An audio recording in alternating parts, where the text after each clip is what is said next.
Ladies and gentlemen, boys and girls, runners, riders, and fugitive hiders, welcome along to the Joe Spivey YouTube channel, where we discuss books and little else. And a few words, first of all, folks, on the benisons showered upon us this morning. It is a teutonically gorgeous day out here. We've got all of the birds kazooing in the gutters, all of the council workers emptying muddied nappies, all of the kind of besotting appurtenances of summer. I know, as I said in my previous video, that you guys are being scintillated and scorched elsewhere, but it would seem that in Britain at the moment things are jolly fine. We have about, I think it's about maybe 25, 26 degrees. Another word also on the fact that I am slightly rouged, slightly out of breath. I've put my back out, and indeed there is serotonin coursing through my system, which of course will lead you more dirty people to believe that I've been canoodling with the squabblers of a beauty pageant. But that is not the case. I have been doing exercise, folks. I've been raising the heart rate. Now, I'm not going to reveal with adequate specificity just what that exercise has been, because inevitably the gods will descend, and as soon as I outline something, that will mean that I will get an injury and therefore be unable to do it, and I will look as if I'm copping out and quitting, which I don't like to do very often. So yes, that's something else. It's obviously we've got summer in sport on BookTube at the moment, and I thought that I would get into a little better shape. I am in decent anatomical shape, as you can tell, but I am a kind of respiratorial mess. But let's park that point. And today I thought, or rather over the last few days, I've been because I've in that typically bookish way when I don't really know what it is I'm going to read. I'm reading Christopher Hitchens' essays, arguably, in a sort of piecemeal fashion, and so therefore I've been sort of browsing some of my bookshelves and been, in that typically bookish fashion, pulling them out, having a look at the blurbs. They are, what might we call them, the kind of readerly helipads, the very first thing, the first point of contact when we're trying to assess whether we're going to like a book. And I don't think an awful lot of due is paid them. I don't think that they are assessed nearly as well as they might be, or just looked at and inspected on within this community. So yeah, I thought, well, first of all, because I like to be clued up, just as I was beginning this video, I've sort of crammed in the last 5 minutes, I believe, the origins of the word blurbs etymology, is that there was a gentleman, an American humorist called Gillette Burgess, something like that, early 20th century humorist, who was asked to give a post-dinner speech at a kind of bookish event, I think, and as was customary, he presented, and as is customary with most kind of satirists and humorists, he presented a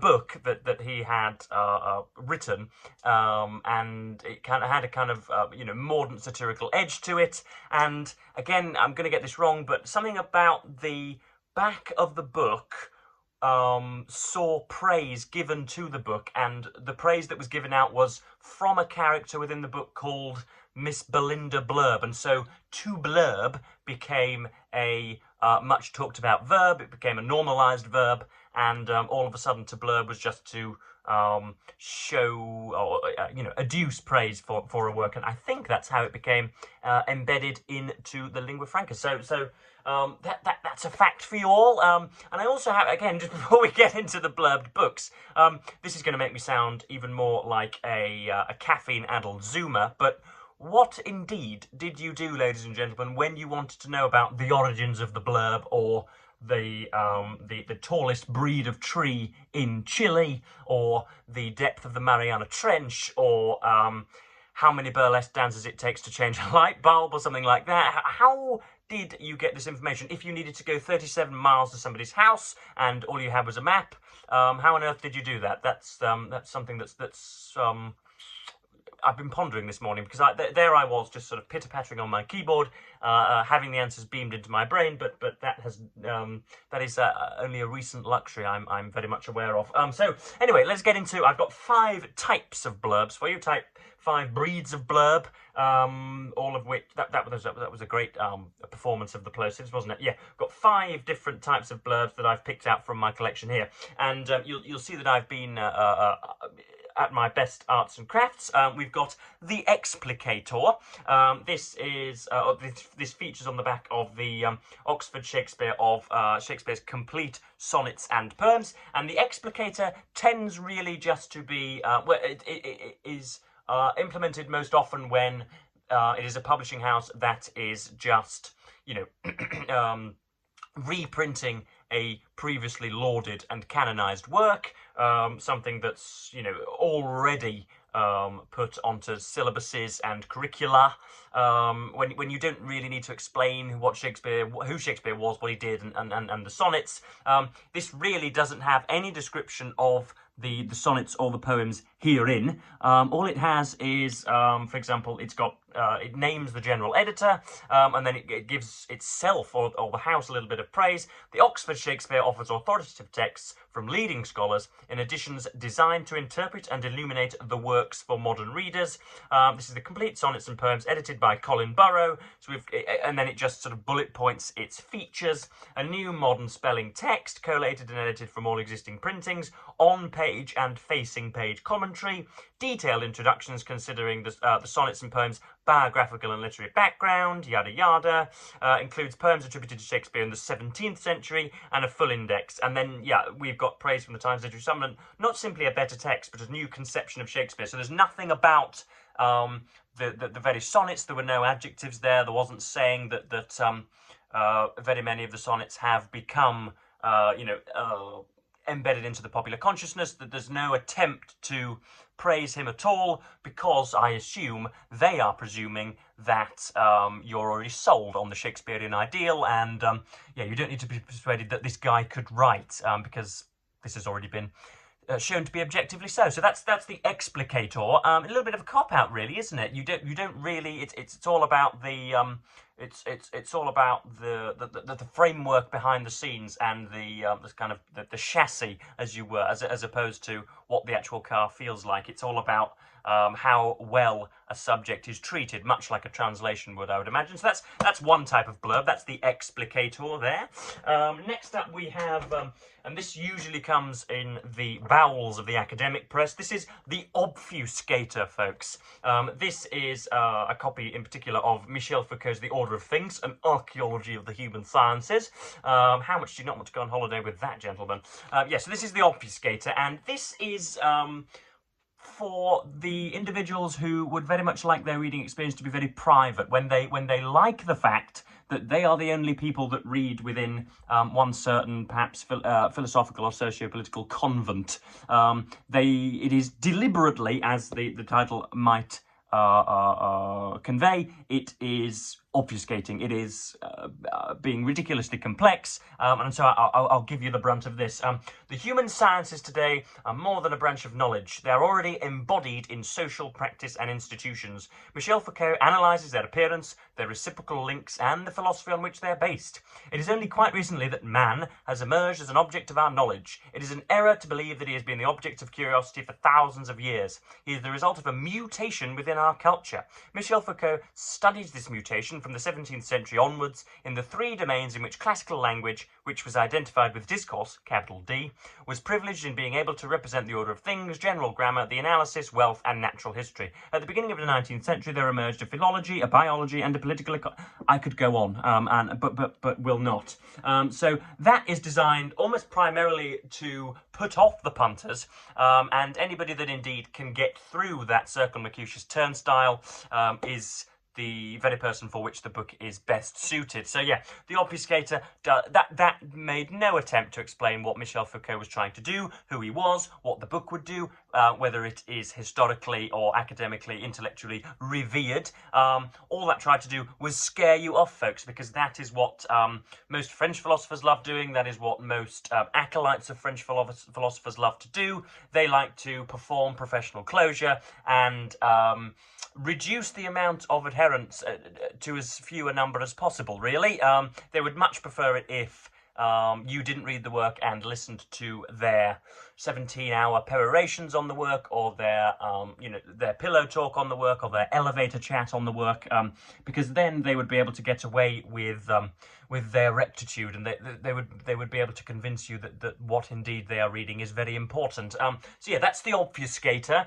We do have it does have some quotations from just says science. Oh, Marie Jehoda from Science Studies. But this is from the Sussex University Bookshop. But that is that's a different type of blurb entirely. You can see it looks to be sort of typewritten. It's yeah, it has got no visual allure, and after you've read it, you know nothing else, or except that you've wasted however many 18 seconds in ploughing through the damn stuff. So that's the Obfuscator.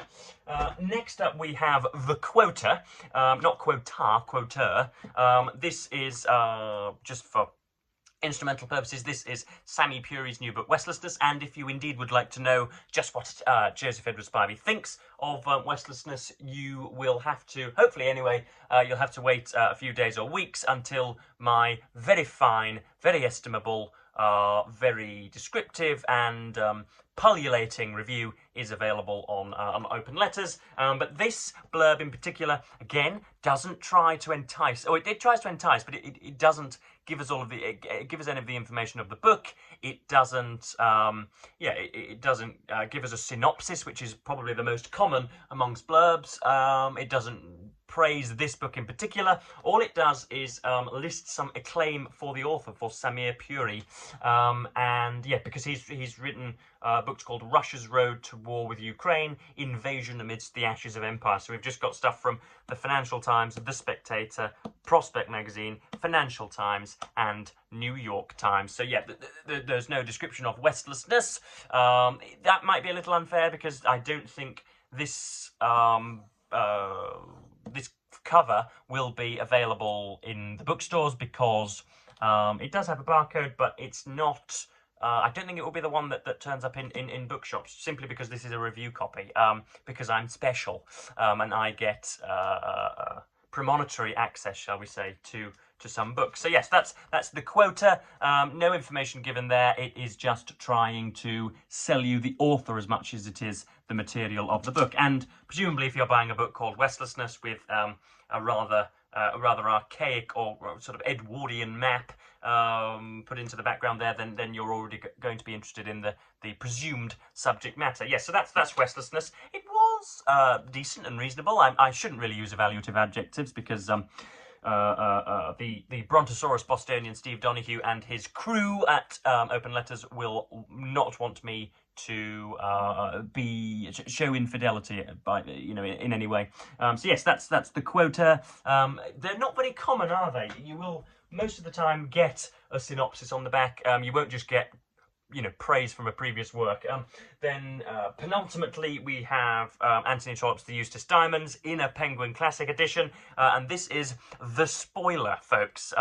Now, if you were to read this, then this is the kind of the horrid, impertinent devil that gives away 40 to 50% of the plot within 3 or 4 lines, which is absolutely imprisonable. It is absolutely awful, as I'm sure you will agree. I will read this blurb out, but just if you're about to read it, or if you're curious, then cover your ears. Following the death of her husband, Sir Florian, beautiful Lizzie Eustace mysteriously comes into possession of a hugely expensive diamond necklace. She maintains it was a gift from her husband, but the Eustace lawyers insist she give it up, and while her cousin Frank takes her side, her new lover, Lord Fawn, states that he will only marry her if the necklace is surrendered, and then it goes on and on and on. But the death of her husband, Sir Florian, does not take place until about a quarter of the way through the book, so there was absolutely no need for that at all. You could have done an entire paragraph on the characteristic makeup of Lizzie Eustace and her situation and other things. You really needn't have spoiled that. It doesn't form